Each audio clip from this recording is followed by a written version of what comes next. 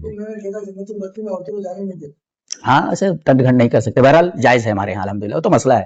آپ نے بتایا کہ بھائی 4 امام برق یہ لوگ مانتے ہیں، جیسے بریلوی والے امام ابو حنیفہ کو مانتے ہیں، اور یہ اپنے اہل حدیث بھی مانتے ہیں، دیوبند بھی مانتے ہیں، تو اس کے تعلق سے نہیں میں یہ کہوں گا کہ اسلام میں حدیث ہے، آپ میرا بخاری شریف کی حدیث امام بخاری رحمۃ اللہ علیہ تو تعلق سے کیا بولنا چاہتے ہیں کہ جیسے ان لوگوں نے حدیثیں لایا، جیسے 4 امام ہیں، جیسے 4 کتابیں بھی بڑی بڑی ہیں نا حدیثوں کی، کنہیں لکھی ہے؟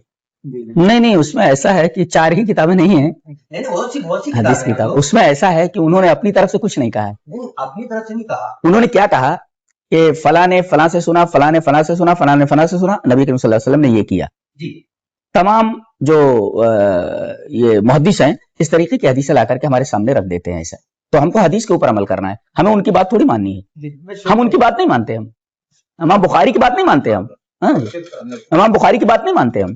اسی وجہ سے انہوں نے کوئی تعلیقاً ذکر کیا ہے کوئی بات تو ہم نہیں مانتے، اس لیے کہ اس کے اندر سند نہیں ہے. سند کے ساتھ جو چیز پیش کر دی گئی ہے ہم اس کو مانتے ہیں. جس کی دلیل ہو. حدیث تو ان کے ذریعے پہنچی نا. کن کے ذریعے؟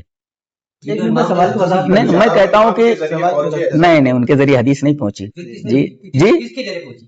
ہم تک 600 سال کے بعد ہمارے ہندوستان میں حدیث نہیں حدیث تو نبی کریم صلی اللہ علیہ وسلم کے زمانے وہ تو لکھی، وہ تو آپ نے بولے، وہ تو حدیث ہم کو سمجھ رہا، لیکن 600 سال کے بعد ہندوستان میں حدیث آئی. ہاں تو وہی کہاں حدیث نہیں تھی ہندوستان میں؟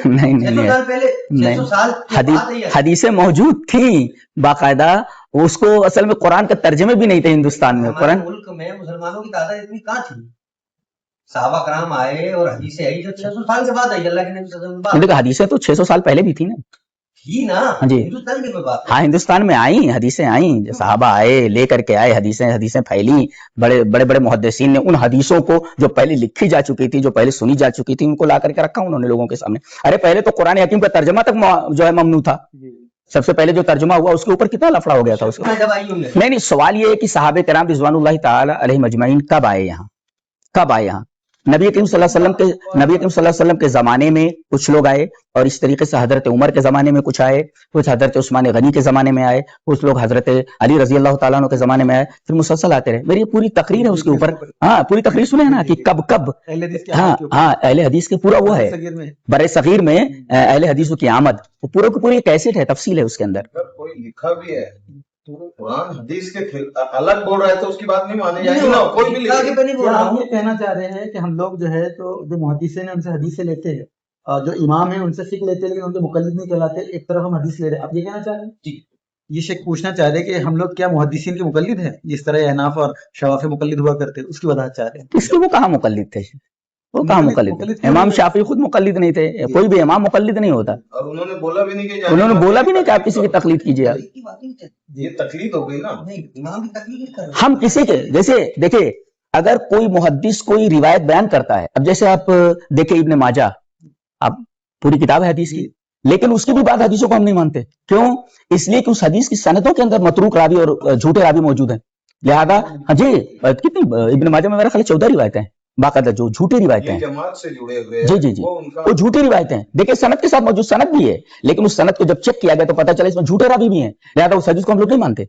تو محدثین نے کیا کیا، بعض لوگوں نے تو کیا کیا، ضعیف اور صحیح دونوں حدیثوں کو ذکر کر دیا گیا، اور بعد میں اس کی تفتیش ہوئی کہ بھئی یہ حدیث کیسی ہے، وہ حدیث کیسی ہے. اور بعض لوگوں نے صحیح حدیثیں لانے کا التزام کیا کہ ہم کوئی ضعیف حدیث نہیں لائیں گے. جیسے امام بخاری رحمۃ اللہ علیہ اپنی حدیث کی کتاب بخاری میں وہ کوئی ضعیف حدیث نہیں لائے ہیں. امام مسلم رحمۃ اللہ علیہ کوئی حدیث نہیں لائے ہیں. اس طریقے سے امام ابن حبان ہے اور بہت سارے لوگ ہیں جنہوں نے اہتمام کیا ہے کہ اپنی حدیث کے اندر لائیں گے تو صحیح لائیں گے. اس لیے صحیح بخاری، صحیح مسلم، صحیح ابن حبان، جن لوگوں نے اپنی کتابوں میں صرف صحیح حدیثیں لانے کا اہتمام کیا، اس کے اوپر آپ یہ بھی نہیں کہہ سکتے کہ یہ حدیث صحیح نہیں ہے، یہ حدیث صحیح ہے. امام کا انتخاب کب ہوا اور کس نے کیا، اس سے سمجھ میں آئے گا.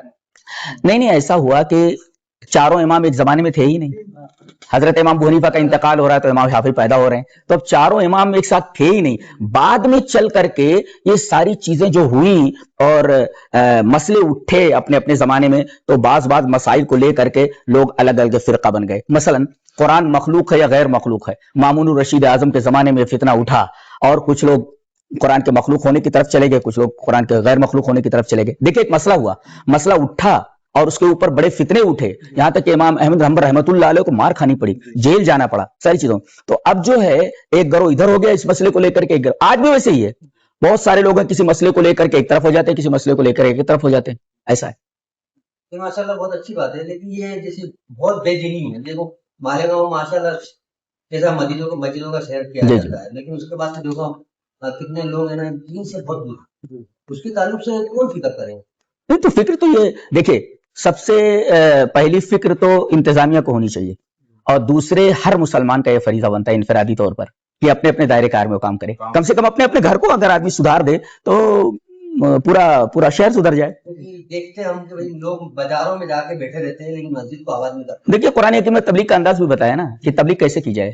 پہلے کہا یا ایھا الذین آمنوا قوا انفسکم, اپنے آپ کو دیکھو, دیکھیں اپنے سے تبلیغ شروع کرو, پہلے اپنا عقیدہ درست کرو, پہلے اپنا عمل درست کرو. ہمارا عقیدہ کیسا ہونا چاہیے قرآن کے مطابق, ہمارا عمل کیسا ہونا چاہیے, ہماری نماز کیسی ہونی چاہیے, صلو کما رأیتمونی اصلی, جیسا نبی نے نماز پڑھ کر کے بتایا. اب دیکھو یہاں پر ہے صلو کما رأیتمونی اصلی, تم لوگ ویسے نماز پڑھو جیسے تم لوگوں نے مجھے پڑھتے ہوئے دیکھا ہے. اب نماز کا طریقہ شافعیوں نے کچھ نکال لیا ہے, حنفیوں نے کچھ نکال لیا ہے, اور اسی طریقے سے حنبلیوں نے کچھ نکال لیا. اب ساری نمازیں تو صحیح نہیں ہو سکتی نا, نبی کو ایک ہی طریقے پر پڑھتے ہوئے دیکھا ہے, اس کا مطلب ایک ہی نماز صحیح ہے. بعد میں اختلافات کن کن مسائل کو لے کر کے الگ الگ ترتیب بتائیے. پہلے اپنے آپ کو صحیح کرو, آپ کا عقیدہ اور عمل صحیح ہونا, وَأَهْلِيكُمْ, پھر اپنے اہل و عیال کو. دیکھیں یہ ترتیب ہے یہ. اب اپنی اصلاح کی ہی نہیں اور آپ جگہ جگہ جا رہے ہیں اصلاح کرنے کے لیے. یا ایھا الذین آمنوا قوا انفسکم, پھر اس کے بعد وَأَهْلِيكُمْ, اپنے گھر والوں کو. بیٹا نمازی نہیں ہے, بیٹی نمازی نہیں ہے, عورت نمازی نہیں ہے, اور جو دوسرا اسٹیپ ہے وہ ہم نے آپ کو ملحوظ نہیں رکھا. اچھا تیسرا اسٹیپ وَأَنذِرْ عَشِيرَتَكَ الْأَقْرَبِينَ, آپ کے جو اقربا ہیں, جو رشتہ دار ہیں, ان کے درمیان آپ تبلیغ کیجئے. تو اپنے آپ کو, اپنے اہل و عیال کو, اپنے اعزاء اور اقارب کو, پھر اس کے بعد اپنے گاؤں کو, اپنے گاؤں کو, گاؤں قرآن کریم لِتُنذِرَ أُمَّ الْقُرَىٰ وَمَنْ حَوْلَهَا, اب جو ہے ام القریٰ ہے یعنی اپنا گاؤں ہے, پورے گاؤں میں آپ تبلیغ کیجئے, دائرہ کار کو بڑھا دیا آپ نے. پھر اس کے بعد گاؤں سے جب نکلے تو ومن حولہا, گاؤں کے اطراف میں جہاں تک آپ کا دائرہ کار ہے وہاں جا کر کے آپ تبلیغ کیجئے. اس کے بعد کافۃ للناس, آپ پوری دنیا میں جا کر کے وہ کریں. آپ افریقہ جائیں, آپ نیپال جائیں, آپ کہاں جانا ہے وہ ترتیب آپ کو بتا دیجیے. لیکن ترتیب الٹی ہو گئی ہے نا, اپنے آپ کی اصلاح نہیں ہے, اپنے گھر والوں کی اصلاح نہیں ہے, اقربا اور اعزاء کے رشتہ داروں کی اصلاح نہیں ہے, اپنے گاؤں کی اصلاح نہیں ہے, اطراف اور اکناف اور جوانب جو ہے گاؤں کے وہاں جو ہے اصلاح نہیں ہے, اور آپ یہاں سے دوسرے ملک میں چلے جا رہے ہیں. تو ترتیب ملحوظ نہیں رکھی, وہاں والے یہاں آ رہے ہیں. جیسے آپ نے بولا کہ بھائی اپنی اصلاح کر کے دوسروں کی اصلاح کرو, جی تو ایسا ضروری نہیں ہے کہ بھائی وہ ہم اس کو نہیں بول رہے, جی گھر والوں کو نہیں بول رہے کہ نماز پڑھو بھائی, جی اگر وہ نہیں پڑھتے تو اس میں ہماری تو اصلاح ہو رہی, جی, ان کی نہیں اصلاح ہو رہی. لیکن آپ یہ کہیں گے نا کہ آپ کا کام ہے صرف کہنا, اور جس حد تک آپ کہہ سکتے ہیں کہ اس طرف سے ایسا ریئیکشن نہ ہو جس کی وجہ سے فتنہ پھیلے, تو آپ اس حد تک مکلف ہیں. ہذا بلاغ للناس, آپ کا کام پہنچا دینا ہے بس. یا ایھا رسول بلغ, آپ کا کام پہنچا دینا ہے. حضرت نوح نے پہنچایا, بیٹا نہیں مانا, ڈوب گیا, اور ایسے آپ لیکن پہنچایا تو. لا یضرکم من ضل اذا ہدیتم, آپ کو کوئی ضرر نہیں پہنچے گا جب آپ ہدایت یافتہ تو. بالکل صحیح کہہ رہے ہیں آپ, بالکل صحیح ہو. جو گھر کا بڑا ہوتا ہے وہ تو اس کے اوپر ذمہ داری آتی ہے نا, کل اللہ تو دیکھیں ذمہ داری کا مطلب کیا ہے, ذمہ داری ایک حد تک نبھائے گا. جیسے ان کے اوپر زبردستی نہیں کر سکتا وہ, زبردستی کا مطلب یہ ہے کہ کوئی ایسا ریئیکشن ہو, جو گھر سے نکال دیا آپ نے, اور عورت نماز نہیں پڑھی اس کو طلاق آپ نے دے دیا, یہ ساری چیزیں سے ایک حد تک ہے. بلاغ ہے, آپ پہنچا دیجئے, پہنچا دیجئے آپ تک. وہ سامنے والا مانے یا نہ مانے وہ آپ کا کام, لیکن کہاں آپ پہنچا دیجئے, آپ کو پہنچانا ہے. جیسے نوح علیہ السلام نے تمام انبیاء کرام, بعض انبیاء ایک نہیں مانا, قیامت کے میدان میں ایک نبی ایسا کھڑا رہے گا تنہا, اس کا کوئی امتی ہی نہیں ہے, تنہا کھڑا ہے. اللہ, مجھے نبی کی یاد آتی ہے تو میں رو پڑتا ہوں کہ ایک نبی بھیجا گیا, اس میں ایک آدمی ہی مان نہیں لایا, تنہا میدان حشر میں کھڑا ہوا ہے, تو کوئی آدمی مان نہیں لایا, تنہا کھڑا ہوا ہے. تو کیا اس نے اپنا حق نہیں ادا کیا, پہنچا دیا. یہ دور حضرت یہ ہے کہ جیسے امت بے دینی پہ آ جائے جی, تو اپنا کیا فرض ہے, امت بے دینی پہ سب سے زیادہ بے دینی. تو آپ نہیں, وہی میں نے کہا نا کہ ہمارا کیا فرض ہے, آپ کوشش کریں نا, آپ کوشش کریں, کس حد تک آپ کو کوشش کرنا ہے. اللہ کے رسول نے کہا ترکتم فیکم امرین, لا یکلف اللہ نفسا الا وسعہا, اللہ آپ کو اتنا ہی مکلف بناتا ہے جس کی طاقت آپ کے پاس ہے.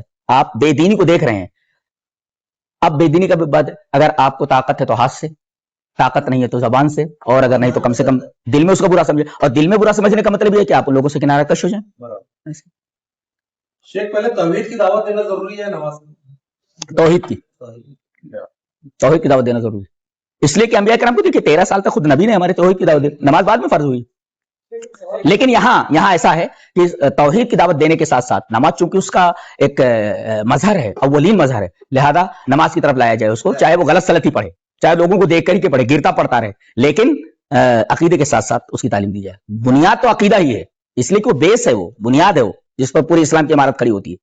جیسے اللہ کے نبی صلی اللہ علیہ وسلم بتا رہے ہیں کہ بہت فرقے ہوں گے، تو فرقے تو ہوں گے، نہیں فرقے تو ہوں گے، لیکن یہ بھی تو آپ نے بتایا کہ اس میں جنتی کون ہوگا، وہ آپ کو فکر کرنی ہے۔ جیسے فرقے کو روک نہیں سکتے نا، دیکھیں نہیں روک نہیں سکتے آپ، فرقے اپنے اختیار سے بنیں گے، اور اس اختلاف کا حل بھی موجود ہے کہ آپ کیسے، ما انا علی و اصحابی، آپ نے فرمایا نہیں کہ بنی اسرائیل 72 فرقوں میں بٹ گئے، میری امت 73 فرقوں میں بٹ جائے گی، 72 فرقے جہنمی ہوں گے اور ایک فرقہ جنتی ہوگا۔ پوچھا گیا کہ اللہ کے رسول وہ فرقہ کون سا ہوگا جو ناجیہ ہے؟ آپ نے فرمایا ایک اصول بتا دیا، ما انا علی و اصحابی، جس پر میں اور میرے صحابہ ہیں، میں اور میرے صحابہ۔ میں یہ کہتا ہوں کہ نبی کے زمانے میں کیا چیزیں تھیں؟ ایک قرآن، ایک حدیث، صرف وہی چیز پکڑ لیجیے آپ، کچھ تھا ہی نہیں، آپ اس طرف جائیے ہی نہیں۔ آپ کو صرف یہ کہنا ہے مولوی سے کہ قرآن ہے اس معاملے میں، حدیث ہے اس معاملے میں، یہی دونوں چیزیں نبی چھوڑ کر گئے ہیں، اسی پر صحابہ تھے اور اسی پر جو خود رسول اللہ صلی اللہ علیہ وسلم تھے، تو یہ دونوں چیزیں لائیے، آپ اختلاف میں جائیے ہی نہیں، اس لیے کہ آپ اختلاف میں اس وقت جائیں گے جب ان دونوں چیزوں کو چھوڑ دیں گے۔ نبی نے فرمایا کہ دو چیزیں میں چھوڑ کر جا رہا ہوں، ان کو پکڑے رہو گے مضبوطی سے تو گمراہ نہیں ہوگے۔ اس کا مطلب انہی دونوں چیزوں کو چھوڑ کر کے آدمی گمراہ ہوتا ہے، دوسری چیزوں میں جا کر کے فلاں مولوی نے ایسا کہہ دیا، فلاں امام نے ایسا کہہ دیا، فلاں علامہ صاحب نے ایسا کہہ دیا۔ ہمیں علامہ کو، امام کو اور ان کو نہیں دیکھنا ہے، خود تمام ائمہ نے کہہ دیا، خود امام ابو حنیفہ رحمۃ اللہ نے فرمایا کہ اگر اذا صح الحدیث فهو مذہبی، اگر صحیح حدیث آ جائے تو وہی میرا مسلک ہے۔ اس کا مطلب یہ کہ تمام اماموں کے پاس جو پوری حدیثیں نہیں پہنچی تھیں، کوئی مسئلہ آ گیا حدیث نہیں ہے تو انہوں نے اپنے اجتہاد سے اس مسئلے کو بتا دیا، اب ان کو ایک ثواب مل گیا، لیکن اب حدیث اس کے خلاف آ رہی ہے تو اب ہم کو ڈٹنا نہیں ہے، بلکہ امام کو اس مسئلے کو چھوڑ کر کے ہمیں حدیث پکڑ لینی ہے۔ یہ حدیث کا یہ حل موجود ہے۔ یہ صحیح عقیدہ ہے۔ عید الاضحیٰ بھی آ رہی ہے، تو وہ جو قربانی کا معاملہ ہے، جیسے ہمارے ہندوستان میں یہاں پر بڑے جانوروں کو بینڈ کر دیا گیا، تو لوگ یہ بھینس وغیرہ ذبح کر رہے ہیں، تو کیا یہ جائز ہے؟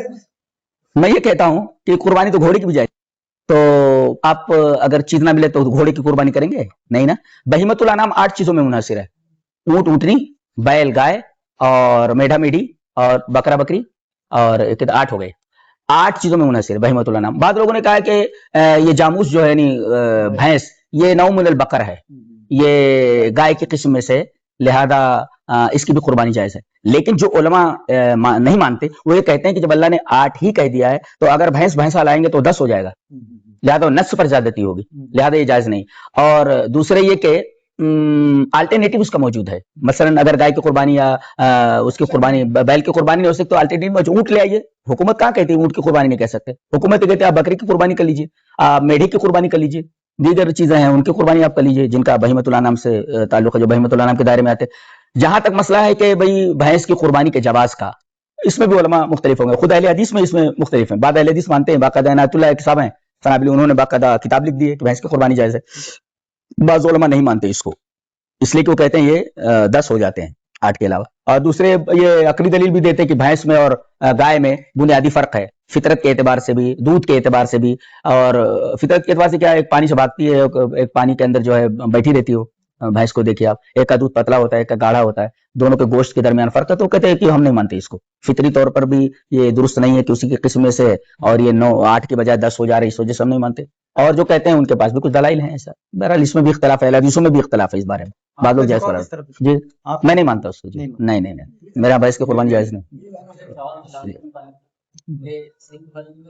بعض لوگ کہتے ہیں کہ ایک مشت رکھنا وہ واجب ہے، ضروری ہے، اس کے بعد آپ کاٹ سکتے ہیں۔ بعض لوگوں نے اس حدیث کو ضعیف کہا ہے، غالباً یہ ابو داؤد کی روایت ہے کہ ایک مشت جو ہے یہ واجب ہے، ضروری ہے۔ اور بعض لوگ ایک مشت سے زائد کاٹنے کے وہ قائل ہیں، اور جس میں علامہ البانی رحمۃ اللہ علیہ کے بارے میں بھی کہا جاتا ہے کہ وہ کاٹنے کے قائل تھے۔ اچھا، بعض لوگ یہ دلیل دیتے ہیں کہ جو لوگ اس روایت کے راوی ہیں داڑھی بڑھانے کے تعلق سے، وہ ابو ہریرہ اور حضرت ابن عمر ہے، اور دونوں کاٹتے تھے۔ بعض لوگ کہتے ہیں اس کا تعلق حج سے ہے، تو وہ کہتے ہیں کہ کوئی چیز غیر حج میں اگر ناجائز ہو تو حج میں وہ چیز جائز تھوڑی ہو جائے گی، تو اس طریقے کا جواب دیا جاتا ہے۔ بہتر یہ کہ چھوڑ دیا جائے، میں تو یہ کہتا ہوں چھوڑ دیا جائے۔ شیخ، آج کل جیسے آپ کے علاوہ بہت سارے علماء ہیں جن کو سنا جاتا ہے، آپ کے اعتبار سے کون سے علماء ہیں جن کو نئے جو شاگرد آ رہے ہیں، طالب علم آ رہے ہیں، ان کو سننا چاہیے؟ اگر مختصر 2-4 نام آپ اسے بتا دیں کہ ان علماء کا علم زیادہ پختہ ہے، آپ ان کو سنیں تو ہم لوگ یہ آسانی ہو جائیں گے انشاءاللہ۔ جی، اس میں سے تو بہت سارے علماء میری نگاہ میں ہیں۔ اولاً جو ہے کفایت اللہ سنابلی حفظ اللہ ہیں، ان کی تقریریں سنیے، اور منظر پر وہ ہیں اور اس طریقے عبدالحسین مدنی ہیں، عبدالعظیم مدنی ہیں، ان کی تقریریں وغیرہ سنیے. مسائل کے باب میں تو کفایت اللہ بہت ہیں. اور اسی طریقے سے اگر فتاوی کے باب میں ہے تو مولانا فضل الرحمان صاحب رحمہ اللہ، ان کی کتاب موجود ہے فتووں کی، کچھ ان کے لیکچرز بھی موجود ہیں، ان لیکچرز کو سنیے. اور بہت سارا ڈاؤن لوڈ کریں گے آپ تو الحمدللہ بہت سارے علماء مل جائیں گے. کچھ پڑوسی ملک کے ہیں، انڈیا میں بہت سارے ہیں. ابھی سوال پوچھ کر انشاءاللہ نشست کو وائنڈ اپ کریں گے. جی میرا شیخ سے آخری سوال یہ ہے کہ جس طرح سے علماء معاشرے میں کام کر رہے ہیں، ویسے دعات ہے جن کو آج بردر اس طرح سے کہا جاتا ہے، عام طور سے ایسے لوگ ہیں جن کا علم اتنا پختہ نہیں ہوتا ہے، لیکن کچھ نوجوان پڑھ لکھ کر علماء کی طرح جو ہے تو کام کرنا چاہتے ہیں. تو میرے سوال کے دو حصے ہیں. پہلا سوال یہ ہے کہ صرف عالم ہی جمعہ لے سکتے ہیں، تقریریں کر سکتے ہیں، دعوت دے سکتے ہیں، یا عام جو طالب علم مدارس سے نہیں پڑھے، اپنے گھر بیٹھ کر علماء سے اس طرح سے انہوں نے علم حاصل کیا ہے، کیا وہ جمعہ دے سکتے ہیں، تقریریں کر سکتے ہیں؟ اگر نہیں کر سکتے تو انہوں نے کیا کرنا چاہیے کہ وہ علماء کے راہ پر چلے اور جو ہے تو تقریریں کر سکے؟ جیسے ہم لوگ دیکھتے ہیں معاشرے میں ایک طرف علی مرزا ہے جس نے اپنے علم کے اعتبار سے جو ہے تو اپنے نتائج نکال دیا، جو کسی مدرسے سے فارغ نہیں، لیکن اسی کے اگینسٹ میں اگر دیکھا جائے تو شیخ ابو ضمیر ہے جو کسی مدرسے سے فارغ نہیں، لیکن ماشاءاللہ علماء کی طرح علم رکھتے ہیں، ان کے ساتھ میں اٹھتے بیٹھتے ہیں اور کئی علماء کی ان کو تائید حاصل ہے. تو اس معاملے میں ہم لوگ کی رہنمائی فرمائیں. نہیں، بالکل ابو زید ضمیر کے طرز پر جو علماء ہیں جنہوں نے محنت کی، اور ابو زید ضمیر نے صرف اردو ہی نہیں بلکہ عربی بھی پر کافی دسترس بہم پہنچائی ہے انہوں نے، اور عربی پر بھی اچھی نظر ہے ان کی. تو اس طریقے سے لوگ جو محنت کرتے ہیں، اور ٹھیک ہے ابو زید ضمیر نے اتنی محنت کی ہے، اس کے علاوہ بھی کچھ نوجوان اس طریقے کے ہیں جو اس طریقے کی تیاری کر لیں جو قرآن و سنت کے مطابق ہو، جس میں ایسا کوئی انحراف موجود نہ ہو، تو وہ بھی جمعہ کا خطبہ دے سکتے ہیں، تقریر وغیرہ کر سکتے ہیں، لیکن وہ باقاعدہ سلف کی کتابوں سے جڑے رہیں، اور جہاں انہیں کہیں شبہ ہو علماء سے باقاعدہ ربط رکھیں. ہاں، بعض لوگ جو ہے علماء سے ربط نہ رکھتے ہوئے جو ہے اس طریقے کی چیزیں کرتے ہیں، ہم ان بردرس کا کنڈم کرتے ہیں، اور جو ہے ان کے بارے میں ہمیں کہتے ہیں کہ اس طریقے کی تقریر وغیرہ نہ کریں اور اجتناب کریں تمام چیزوں سے. میں آخر میں سامعین کا اور سب سے زیادہ شیخ کا شکریہ ادا کرتا ہوں پھر سے کہ انہوں نے اتنے بزی شیڈول میں ہم لوگ کو ٹائم دیا. میں اللہ سے دعا کرتا ہوں کہ اللہ ان کے علم میں، عمر میں، مال میں، اولاد میں برکت دے انشاءاللہ. اسی کے اعتبار سے سامعین آج دیجیے اجازت، اس کے بعد انشاءاللہ اگلی نشست میں ملتے ہیں کسی ایک اور عالم کے ساتھ. تب تک میری اور میری پوری ٹیم کو دیجیے اجازت. السلام علیکم ورحمۃ اللہ وبرکاتہ. ویڈیو کے نیچے سبسکرائب کے بٹن پہ کلک کریں، بیل کے آئیکن پہ کلک کیجئے تاکہ ہر نئی ویڈیو کی نوٹیفیکیشن آپ کو مل جائے.